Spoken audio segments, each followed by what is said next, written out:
You treat your diesel car like it's made of glass. You drive it gently, like a chauffeur with a VIP in the back, thinking you're doing it a favor.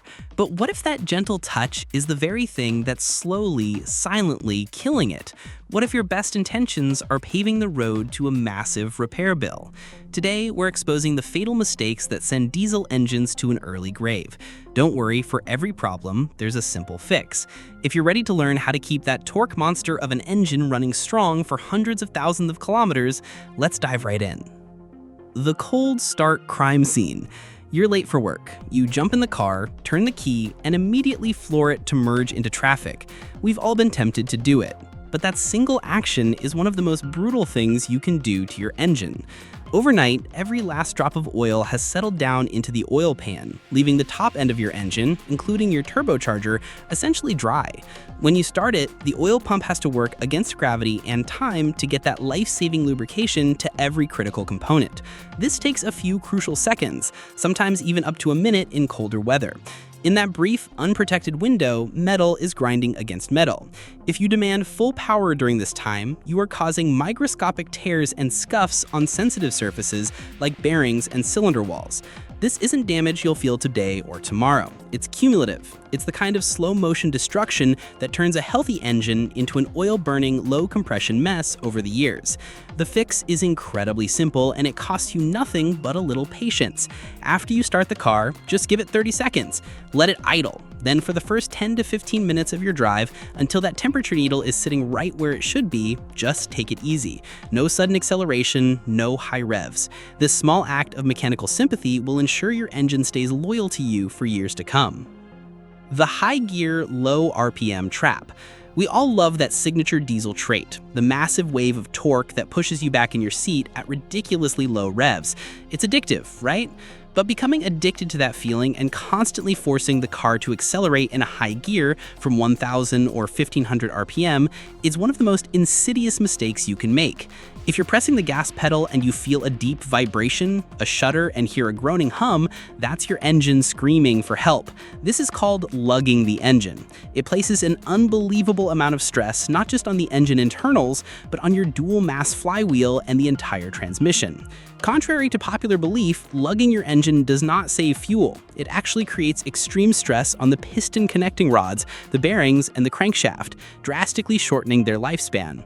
You have to listen to your engine. If you feel it struggling and hesitating, don't be stubborn, shift down a gear. Let the engine spin freely in its happy zone, the power band it was designed for. Remember, that gear lever in your hand isn't just for shifting up, it's there for downshifting too. The myth of the gentle driver. Believe it or not, being overly gentle with your diesel engine all the time is doing more harm than good. By their very nature, diesel engines produce soot. It's an unavoidable byproduct of how they work. If you constantly drive without ever letting the tachometer pass 2,500 RPM, without ever giving it full throttle, essentially whispering your way through traffic, the engine's lungs will slowly fill up with carbon buildup. Your EGR valve will get clogged, the delicate veins on your variable geometry turbo will get heavy and slow to respond, and your engine will literally start to suffocate. So what's the solution? A little procedure known as the Italian tune-up.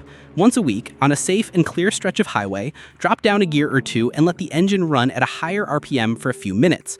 I'm not saying you should hit the rev limiter, but let it work properly. This sustained period of higher exhaust gas temperature and flow will act like a pressure washer, blowing out the accumulated soot from the internals, cleaning the turbo, and potentially saving you from thousands of dollars in future repair bills.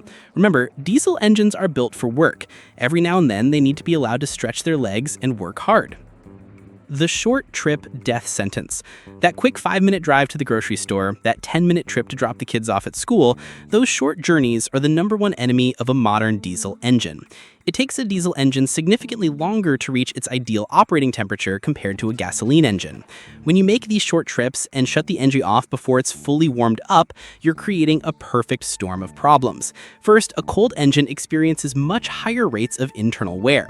Second, unburnt fuel can seep past the piston rings and mix with your engine oil, thinning it out and destroying its ability to lubricate properly. And third, and critically, moisture constantly builds up in the exhaust system. This condensation doesn't have a chance to burn off, inviting rust to form from the inside out. If your daily routine consists of these short hops, the solution is simple. At least once a week, you need to take your car for a proper, uninterrupted drive of at least 30 to 40 minutes on a highway. This allows the engine to get fully up to temperature, burn off all the accumulated moisture in the exhaust, and allow the diesel particulate filter to run its self-cleaning cycle, a process known as regeneration. The fuel gamble.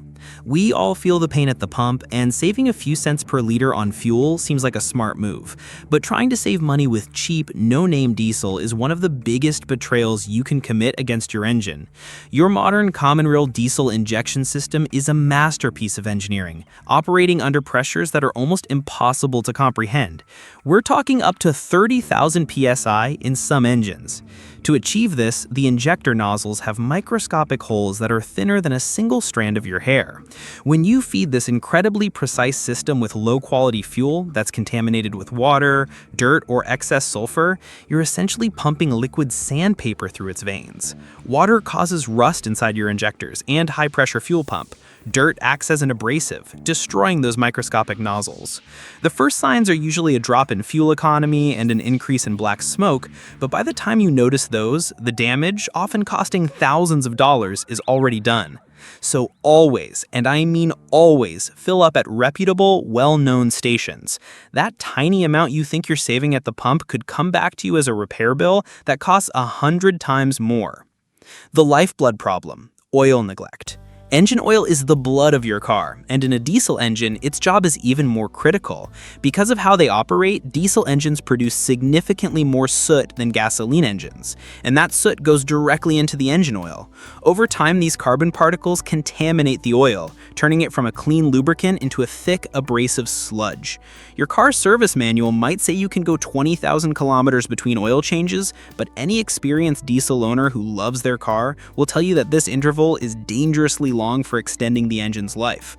Especially in real-world conditions with dusty roads and constant stop-and-go traffic, the ideal interval is every 10,000 kilometers. If you do a lot of short-trip city driving, you should consider shortening that interval even further. Every single kilometer you drive with dirty, worn-out oil is actively grinding away at your engine's bearings, piston rings, and cylinder walls, causing irreversible wear. An oil and filter change is the single cheapest and most effective piece of maintenance you can perform on a diesel engine.